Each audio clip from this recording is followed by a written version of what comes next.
sana because when we started this project, tukasema tunahitaji milioni ngapi?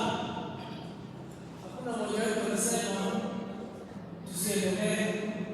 Tuliingia kwa imani, tunaendelea kwa imani, tunamalizia kwa imani. For me, I say, I will not have been here to see the pain that is going on. Nataka nje kama imeisha, na nataka ndio hayo, maana hiyo ni maisha. All the painting work will be done, and all the writing will be done. God has given us money for that. Let's give a clap to God.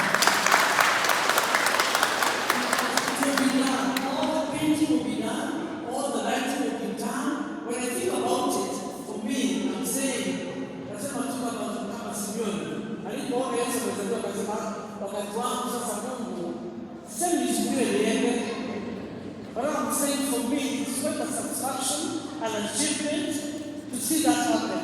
But all the painting is done, the writing is done, we are now doing the throne. And you know what, when we are done with the throne and the altar, that is finished. Si viti vinatosha kutuletea.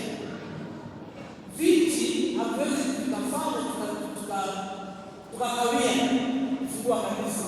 Because this is not good enough. Yes.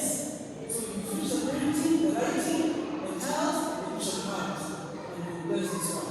So we are doing well. We are doing well. We are doing well. We are doing well. We are doing well. So let's appreciate God and we appreciate ourselves and we are doing well. Rather than being in that, I came today because of this one. And I came also to sit with us, be with us, and also with our guests. Because I see them, when I had to go and get this,